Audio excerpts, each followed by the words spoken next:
Kasus pembunuhan Yosua memasuki babak baru. Pekan depan, Ferdi Sambo, Putri Chandrawati, Eliezer, Kuat Maruf, dan Ricky Rizal akan mendengar tuntutan jaksa atas tindak pidana pembunuhan berencana terhadap Yosua.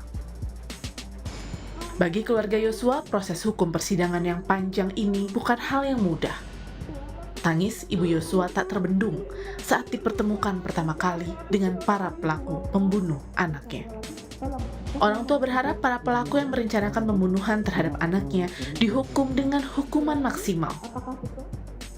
Jadi sudah sepantasnya saya rasa itu diterapkan sama mereka yang merencanakan pembunuhan terhadap almarhum Joshua, pasal 340 yang seberat-beratnya yaitu hukuman mati. Ini yang saya ambil dari FS di dalam persidangan yang saya ikuti selama ini Ferdi Sambo ini sangat konsekuen di dalam membangun skenario kebohongannya. Di Duren 3 yang dia bangun pertama, pelecehan terhadap istrinya Putri itu kan sudah di SP3 oleh Mabes Polri. Ternyata dibangun lagi pelecehan di Magelang. Sementara untuk Eliezer, orang tua Yosua melihat ada itikat baik Eliezer untuk membuka fakta di persidangan melawan Ferdi Sambo. Memang di awal persidangan kami datang ke Pengadilan Negeri Jakarta Selatan. Waktu itu kami jadi saksi. Dia datang meminta maaf dan bersujud di hadapan kami. Tapi kalau saya lihat dari reaksi si Eliezer di persidangan di dalam menjawab si Ferdi Sambo, dia sudah sangat tegas menentang apa omongan si Ferdi Sambo. Pekan depan, jaksa penuntut umum akan menyampaikan tuntutan bagi 5 terdakwa kasus pembunuhan berencana Yosua. Tim Liputan Kompas TV.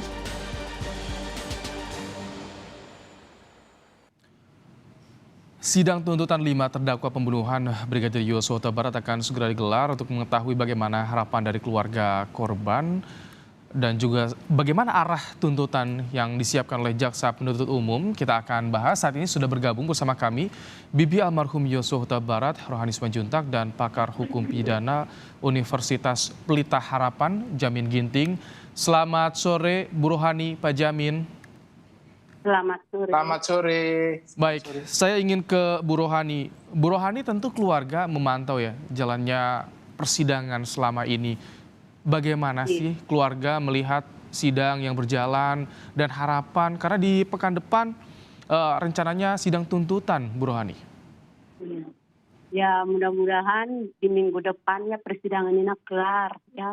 Seperti yang kita harapkan, selama ini udah lama kita menunggu-nunggu persidangan ini clear. Mudah-mudahan di minggu depan bisa tercapai yang kita harapkan juga. Jadi kalau keluarga melihat jalannya sidang cukup terang, cukup terungkap yang dirasakan oleh keluarga kasus ini, Bu Rohani. Iya, betul. Iya. Iya, Kalau kami mengikuti terus, memang kasus ini sudah mulai terungkap dengan sebenar-benarnya ya. Mudah-mudahan para pelaku dihukum semaksimal mungkin ya. apa sih harapan dari keluarga di sidang tuntutan? Ingin terdakwa dituntut seperti apa, hukuman apa, Bu Rohani? Kalau kami dari keluarga ya, karena perbuatan mereka ya, harapan kami dihukum semaksimal. Ya 340 harusnya jatuh kepada para pembunuh itu. Semua terdakwa? Atau ada pengecualian karena ada satu yang menjadi justice kolaborator, Eliezer? Bu Rohani, harapan dari keluarga? Betul. Buat Eliezer kan karena sudah ada dia kejujuran, ya mudah-mudahan Pak Hakim memberikan keringanan kepada dia. Jadi kalau Anda lihat di persidangan bagaimana sih? Kemarin kan terakhir terdakwa diperiksa, bantahan-bantahan dari para terdakwa, bagaimana keluarga melihatnya, Bu Rohani? Kalau daripada yang 4 itu ya, terdakwa 4 itu semua masih berusaha mereka untuk menutupi kebohongan itu ya, masih berusaha mereka berbohong, nggak ada untuk menunjukkan kejujuran dan untuk memperingan hukuman untuk dia ya. Dia masih berusaha selalu berbohong untuk menutupi kejahatan mereka. Baik, masih konsisten seperti yang di awal. Saya ingin ke Pak Jamin. Pak Jamin, sampai terakhir di pemeriksaan terdakwa, Anda membaca arah tuntutan nanti bagaimana Pak Jamin? Ya, jadi begini, konstruksi tuntutan itu kemarin kan harusnya eh, Richard Eliezer dahulu ya, tapi ditunda karena menunggu tuntutan Verdi Sambo terlebih dahulu. Jadi konsepnya adalah begini, pertama sekali yang dituntut paling tinggi itu adalah Verdi Sambo dan Ibu PC. Itu tuntutannya bisa maksimum ya, bisa seumur hidup atau hukuman mati tuntutannya. Yang kedua adalah yang membantu melakukan tindak pidana itu, di situ ada RR dan juga Kuat Ma'ruf ya. Mereka tentu hukumannya lebih rendah dibandingkan dengan tuntutan dari Ibu PC dan juga FS ya. Yang ketiga, yang paling rendah di antara mereka semua adalah Baradae. Karena Baradae ini merupakan orang yang mendapatkan GC dari LPSK dan juga pengajuan permohonan oleh jaksa penuntut umum. Artinya kemungkinan besar tuntutannya lebih kecil, bahkan mungkin di bawah dari 50% dari tuntutan yang diberikan kepada pelaku utama yaitu FS dan Ibu PC. Jadi begitulah struktur ya tuntutannya. Jadi mulai dari tertinggi sampai yang lebih rendah sampai yang paling rendah nantinya ke Baradae. Seperti itulah konstruksinya. Oh, jadi itu memang ada pengaruhnya kalau misalkan seperti kemarin skenarionya Eliezer dituntut lebih awal, itu akan berpengaruh pada terdakwa lainnya biasanya Pak Jamin? Ya sebenarnya kalau Eliezer itu strateginya sudah cukup tepat karena dia sebagai justice collaborator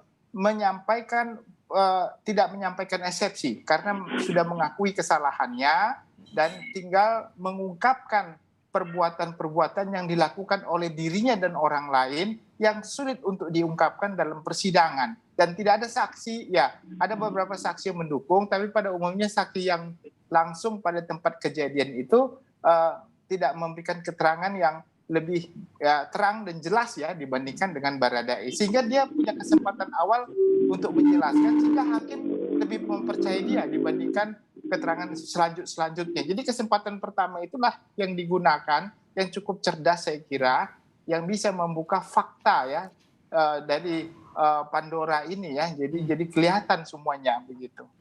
Saya ingin pandangan keluarga. Bu Rohani, bagaimana keluarga melihat keterangan dari Eliezer sejak awal persidangan hingga saat ini? Bisa dijelaskan, diceritakan, Bu Rohani?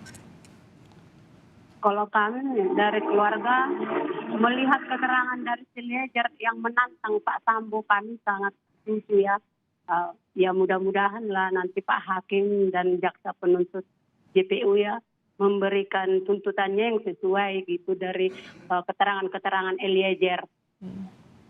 Oke. Ada harapan dari keluarga. Nah, kalau misalkan kita lihat juga beberapa kali persidangan Sambo dan Putri ini menyudutkan Yosua, bagaimana keluarga melihat ini, Bu Rohani? Nah, di sanalah keluarga menilai PC ya. Masa dia selaku istri jenderal yang bilang dia masih dilecehkan, dibanting 3 kali, sudah diperkosa, dibanting lagi 3 kali. Nah, itu kan kebohongan itu nyata ya, diutarakan sama si PC itu. Dari sana kita juga bisa menilai. Masih dia juga bilang pelecehan itu terus selalu. Kenapa dia sudah dilecehkan, masih juga dia memanggil Yosua datang ke ruangan untuk bertatap muka bersama Yosua. Katanya dia mengampuni, memaafkan. Kalau aku seorang perempuan ya, jangankan dilecehkan, dicuil seorang laki-laki aja, aku pasti kita tampar itu laki-laki. Ini masa udah diperkosa, udah dibanting lagi, masih dipanggil lagi untuk bertatap muka sama dia. Baik, Pak Jamin, logika-logika seperti itu juga apakah ini bisa jadi pertimbangan hakim? Hakim sudah memiliki pandangan terhadap konstruksi kasus ini, Pak Jamin. Ya, terkait dengan motif yang disampaikan adanya pelecehan, saya kira hakim tidak sebegitu saja bisa menerima motif itu sebagai dasar melakukan pembunuhan terhadap Joshua. Saya kira apa yang menjadi motif itu hakim juga sudah menyadari ibarat sebagai suatu ilusi yang tidak benar keberadaannya. Saya kira juga hakim akan mengesampingkan itu sebagai suatu motif. Bahkan motif sendiri sudah beberapa kali dikatakan tidak menjadi dasar untuk menghapus suatu perbuatan pidana, karena itu bukan hal yang harus dibuktikan dalam suatu proses persidangan. Yang dibuktikan adalah unsur-unsur pasal terkait dengan 340. Jadi itu yang harus dibuktikan, bukan terkait dengan motif, sehingga itu tidak akan menjadi bahan pertimbangan.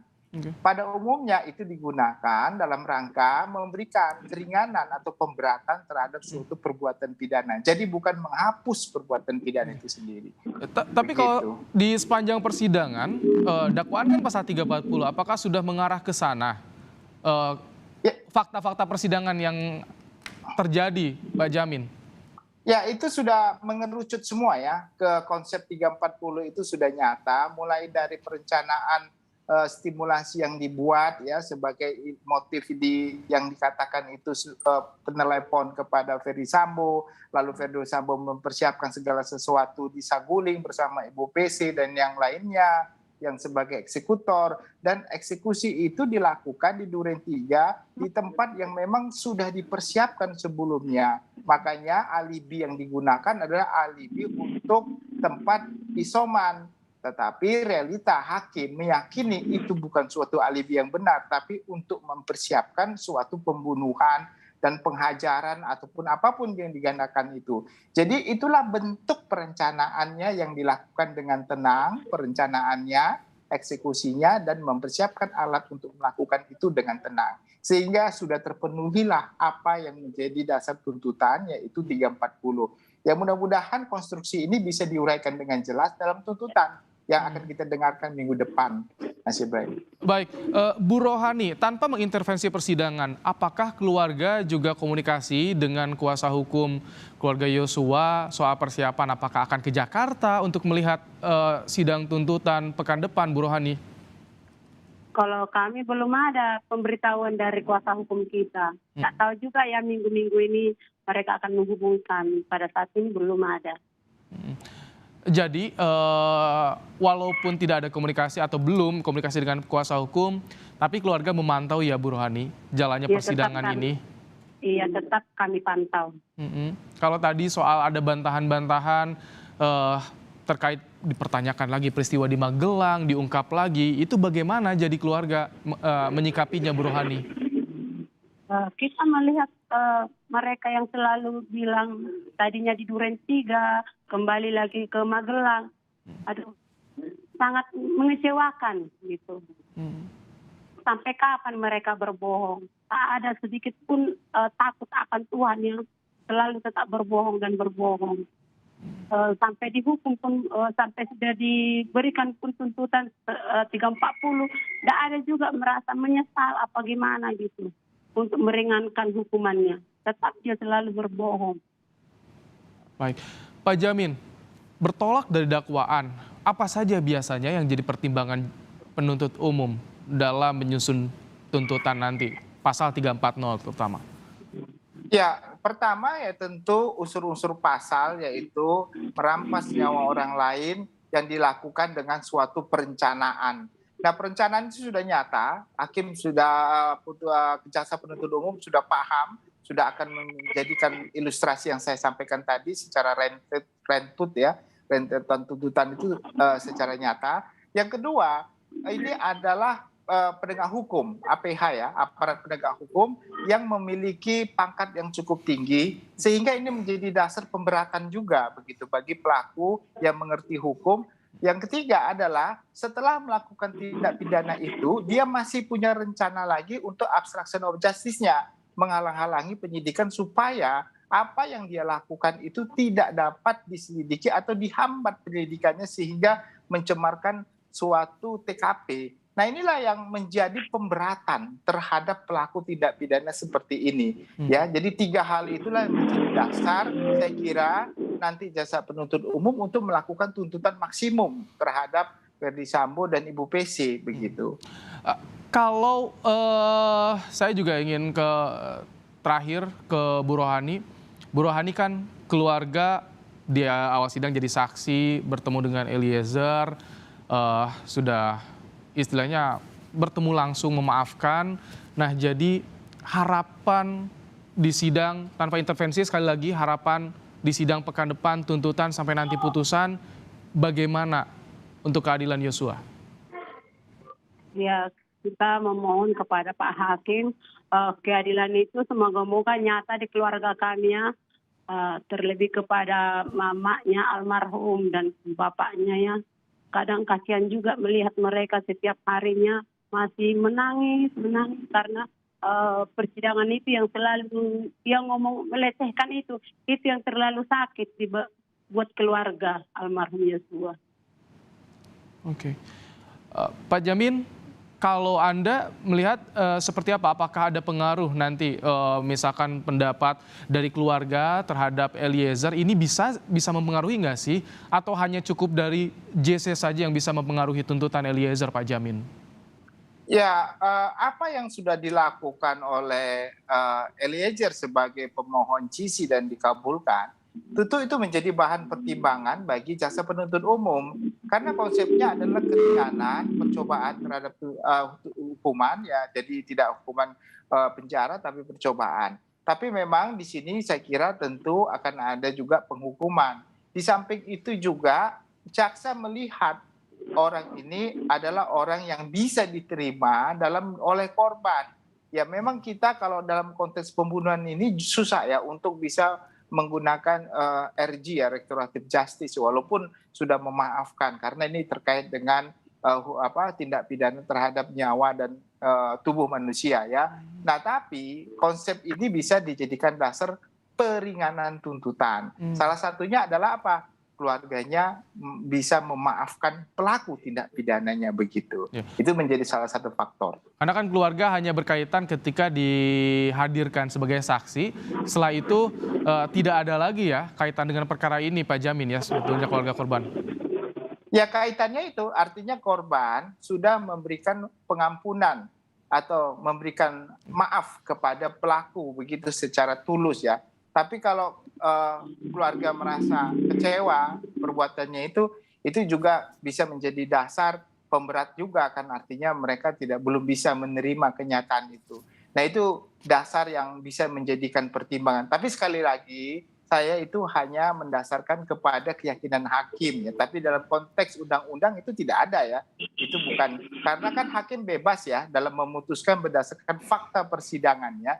Jadi walaupun aturan hukum tidak menyatakan bahwanya pengampunan dari korban tidak menjadi dasar peringan hukuman, tapi kalau hakim meyakini sebagai suatu bentuk yang dapat diberikan, itu hakimlah yang tertinggi untuk menyatakan itu sebagai dasar begitu, Mas Bray. Pak Jamin Ginting, pakar hukum pidana, terima kasih telah berbagi pandangannya, dan juga Bu Rohani Simanjuntak langsung dari Jambi, terima kasih telah meluangkan waktu untuk Kompas Petang.